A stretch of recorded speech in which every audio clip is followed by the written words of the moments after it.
Hey guys, welcome back to a new episode of DevDrawer. Today we're going to be continuing our Swagger API documentation integration into the custom API that we were building. For what you can see on your screens, kind of where we left off last time, where I showed you how to install Swagger, how to set up the Swagger UI, how to use Zercoat's Swagger PHP in order to be able to create a file like this that actually pulls it into that JSON format instead of having to write all the JSON for you. So this week we're going to be going over how to get different responses. So we currently showed you how to get the get response. We're actually going to be going into the post and the delete as well as put, I believe. But before we get into it, subscribe to the channel because I have videos like this all the time and our subscriber numbers are going up. Thank you for that. And if you like what you see, like the video, comment on it, let me know what you want me to do next time. I've gotten a few requests and I'm interested to do those requests. So if you have anything that you're just curious about, you want to see something else, let me know. So let's go ahead and get into creating the documentation for our API development. Where we left off at last time, we created the read part. So if you execute our read, instead of having to go to Postman to do that, you can actually go to your own documentation and you can put up this information here that kind of shows you what your success, not found, what your response headers are. If you wanted to throw it into a command line, you can actually just copy this over and paste it into a PHP curl using PowerShell or command line or terminal or whatever you want to use, and it actually shows you the same results that you're getting here. So we're going to take it a step further this time, and let me refresh this so it starts it all the way over for us. And now we're going to actually start passing variables. For example, this single page requires a slug to be passed with it in order to grab that information to display on the home page that you will see here. So let's say if we wanted to do the about us, it passes this slug about to the API, and then that API returns what we want it to return with. So let's go ahead and get started on coding this to make it a little bit, and I'll explain as we're doing it. So first thing, we're going to not pass a get. We're actually going to be passing a post, and on the documentation side of it, you'll see the difference between get and post because it's a different color. And then we're going to pass that URL that goes to our single. We're going to tag it as a page so that it's grouped together with this API response up here. But over here, instead of just going straight to the responses, we are going to pass some other variables to go with it. So the first variable is going to be @OA, and we're sending this over as a request body. But you can also do, I think it's get, not this part. But here, there's actually like in the string, the URL of it, you can pass variables that way. But for us, for what we actually want it to do, let me show you what the result is in Postman. So let's switch over to Postman real quick, and we're going to change this from single or read to single, and then inside of the body, we're going to pass this form data slug. And the value is going to be about, and then we're going to send it, and then you can see that it produces the content. So we need to be able to pass this and give the people that are reading the documentation the ability to enter in this slug. So let's switch back over to our browser and then our code, and inside of this request body, because that's how it's being pushed through, we are going to add a media type, and you have to be kind of careful with your text here. It all has to be commented out so it doesn't run during the code time. But this is what that Swagger PHP does. It actually converts this into the JSON file. We just have to put in the information that we want it to have. So we're going to do another declaration type of OA media type, and I forgot my star here. Okay, so OA media type, and we're going to pass in that we're looking for a media type of form data. So let's do our star, and we're going to do media type equals multi-part slash form dash data. And that's essentially the same thing that you would have in your form declaration whenever you're going to pass the information to it. It's a multi-part form data, and it's just going to be passing a string for us. So let's go down one more, and we're going to actually create that schema that OpenAPI is going to be looking for. So let's do @OA/schema, and then we're going to, because you have to pass a variable, we have to do it as required variable. So the first part of this is going to be required equals slug, because that's the only variable that we're passing right now, but it does need to be required. And let me go ahead and format this out so that it works when we go to run it, and it looks a little cleaner. And then we're going to do, we're going to send a property to it as well. So we're going to do OA/property,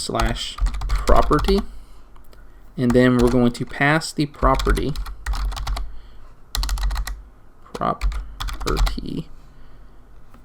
equals slug, and then we're going to say that it is a string. And I believe, let's just go ahead and put this on the same line. It's wrapping really weird again. Toggle that. Okay, so I'm going to scroll over a little bit, and actually let's get rid of the sidebar because we don't need that right now. So just to kind of show you what it looks like total, so we're passing a post variable to the single. It's going to be passing a form data request body that has a required item of slug, and then that slug is a string. You can also do an integer, and I'll show you, some of that a little bit later when we get into those parts of it. And then since this is a request body, we are going to put a comma here, and let's go ahead and tab these over as well so that it kind of lines up with our everything that we're trying to do. We don't need to have a comma here. Okay. All right. So now if we go back to our browser over here and refresh, now we see that there is a post here, and it's also requiring a slug be entered, and it's passing it as a multi-part form data with our success and not found. So if we click on try it out this time, it gives us the ability to type in something. So if we type in about, then we hit execute, it is now bringing back the same information that was displayed inside of our Postman window. So about us, this is the about us page. But now it's coming from our own API. So let's close out of those, and now let's worry about the hold on, I got my window down, there we go, so y'all can see. The next part we're going to have to do is the create, and as you can see from our code here, we have slug, order ID, title, and content all need to be sent to it. So we're going to have a somewhat a variation of this code. So let's copy this code and paste down into our create, and we're going to change this to create, and it's still going to be tagged under pages, so it's grouped together. But let me show you what happens if you don't tag it under pages. Let's say we want to tag it under, I don't know, functions. Function. If we refresh the page, now we have two sections. So that's essentially what that tag does. You can group your structure together. So we're going to put it back under pages. And then this time, if you look at the code, where'd it go? Here. If you look at the code, we are sending over v1 and the create. We're sending over a JSON to code, meaning that we're sending over a JSON string to it. It's not a form that's being sent over like the read is. It's more of like a it's just a JSON string that's being sent over that has all this information in it. So let's go back to our, close that, pages, and we're going to change this up a little bit because it's no longer going to be a media type multi-part form data. It's actually going to be a media type JSON. And then the schema is going to be kind of sort of the same, but instead of just requiring one thing, we're going to require the slug, the title, the content, and the order ID. And just so you can see this a little bit better, I'm going to put it on a new line. There we go, right here. And we're going to be able to copy this for the most part. So let's do a comma here. Actually, let me copy this entire thing. We're going to be passing over 4 variables. 1, 2, 3, 4. Okay. And one more for the order ID. Alright, so the slug, the title, and the content can be passed over the string, so we don't need to worry about those.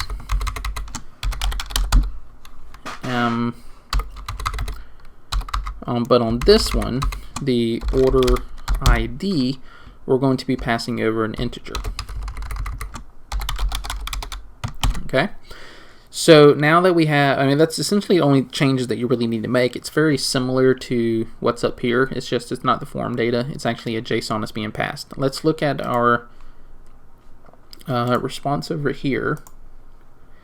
And that's one thing you have to look out for. If you see that, it means the comma is not in the right place or something like that. So let me verify this code. Oh, okay, that's because I'm trying to group everything together because it was all on one line.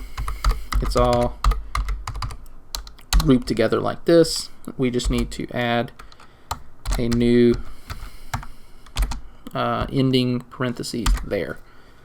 Okay, so I just had it where up here you can see that the property and the requirement and everything, it's all on one line underneath this parentheses.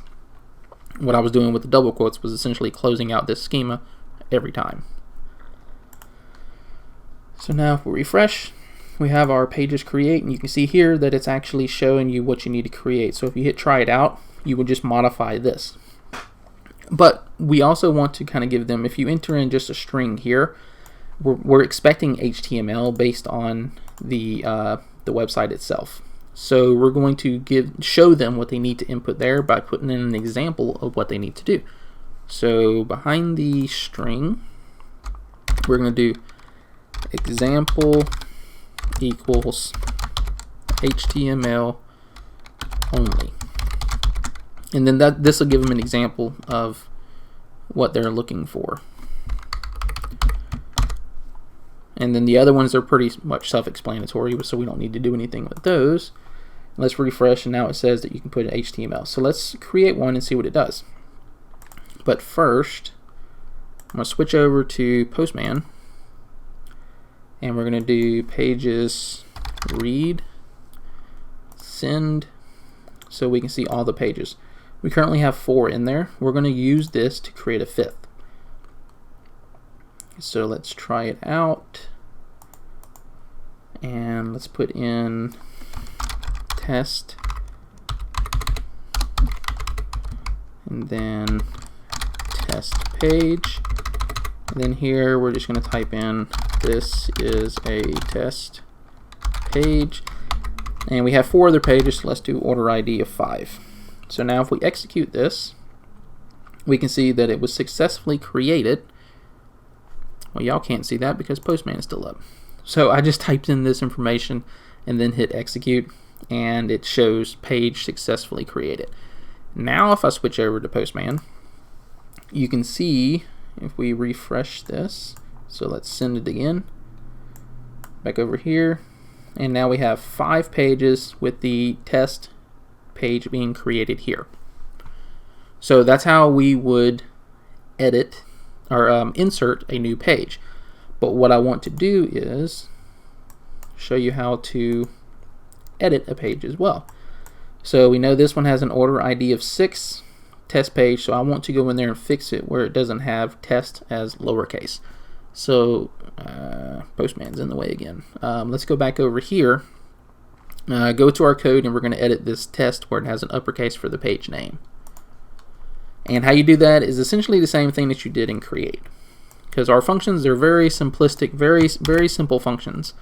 Everything is very much the same. We're not using any specifics outside of like grabbing an ID or something like that. So it's very easy just to copy and paste what we have.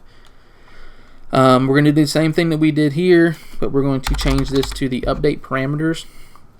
And if you remember, we don't give them the ability to update the slug, so we're going to change this to ID because we do need to pass that ID in order to do a post to the update of the inside of the database. Sorry, my throat is very dry right now, so I'm kind of hammering through it a little bit, but very dry. Okay, so let's do integer. And then we're also going to send over an example for this one and just say like, we're going to make all of them have examples. So let's say example equals 5. Now let's see, what was the ID that was created on this one? 6. Let's just say we're going to have a 6 in there. Better yet, let's do a 2 because we know we're always going to have that about us page for now. So we're going to do an example of 2. And then we're going to change this from slug to ID, so it's requiring that ID be entered. The title can be the same. We're going to add in an example equals about us. And then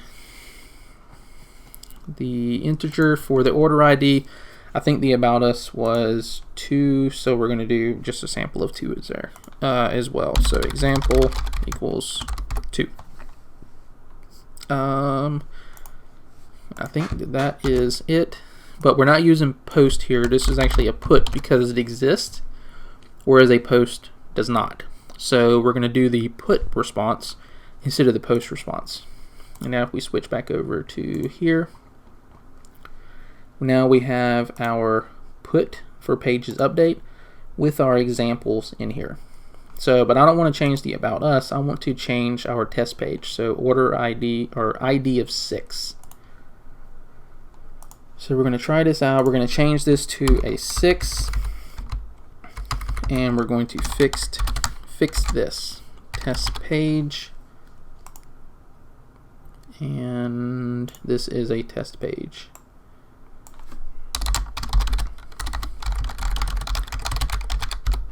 Now normally all of this will be handled through your forms on your website, so this is just something that's for you to test with, not for anybody else, just for your developers, for you to be able to understand the code that they're looking at and be able to see it happen in real time. So right now we're going to come over here and execute this, and we see that the page was updated successfully.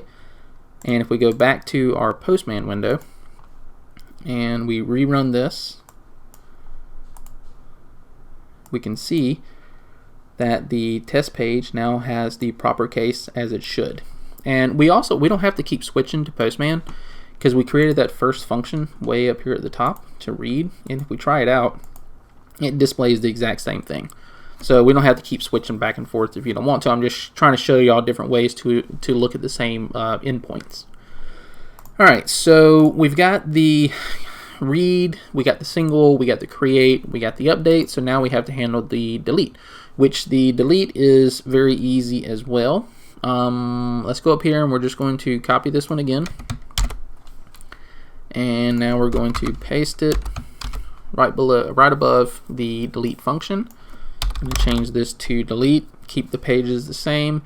It's still going to be getting passed over as a media type, and we don't need to require anything on this except for the ID, so we can get rid of all of these. And I think that is it. Let's not give them an example. And now let's switch back, do a refresh, and now we have a delete, but it's not the correct type. This is actually going to be a delete type because we want it to be a delete in our documentation, so it gives us that red delete. And our ID for the new page is 6. So let's come over here, we're going to try it out, and we're going to pass the ID of 6, execute it, and it says this page was deleted successfully. So if we come over here and we read it again, we should only have 4 results. So now we have 4. So essentially we took that API that we created previously and we gave it a sort of a rudimentary GUI.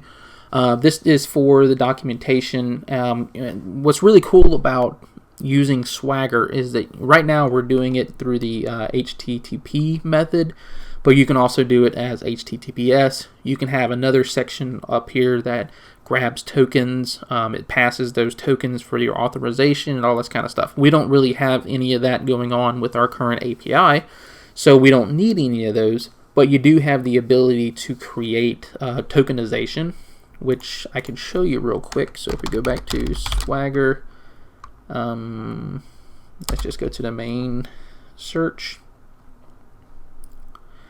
And if we go into the editor, let's try the live demo. And as you can see here, you have this authorize button using HTTPS schema, as well as some other information that you can include inside of it. So if we click on authorize, it'll give you the ability to do your client ID, what the scope is, all this kind of stuff, and then you can actually have where your API has an API key that's authorized that you can push every time you go to do something on it. So it's pretty cool how you can do that, but we don't have that functionality built into our system, so I can't show you this without building it out, which is not going to be part of this tutorial. Right now I just wanted to kind of show you how you can create your own documentation using Swagger. It's pretty easy. You just have to kind of really do your research on these OpenAPI tags. They have documentation out there for them. I think if you go to their website and see resources, OpenAPI specification, and we're currently using OAS 3.0. You can look through how they are currently doing it. So if you go to the documentation, you can see the basic structure of it, what you can add into it. This is just a sample and it's already kind of built out in the YAML format. But if you wanted to, you could see how yours looks in JSON and code it into your code. They have tons of documentation for Swagger 2.0, 3.0. Just depends on how far you want to go with it. There may be some things that you can find in my code that are not done correctly, but I'm also using just the very small portion of what Swagger could actually do just to kind of show you to get started. But I think that's going to do it for this video. If you like the video, hit the thumbs up on it and leave a comment. Let me know what you thought of the video. If you haven't subscribed yet, please do. Getting more subscribers every week, and I love it. I love that y'all actually like the content that I'm pushing out. So I guess that's going to be it for now. So I will talk to you later.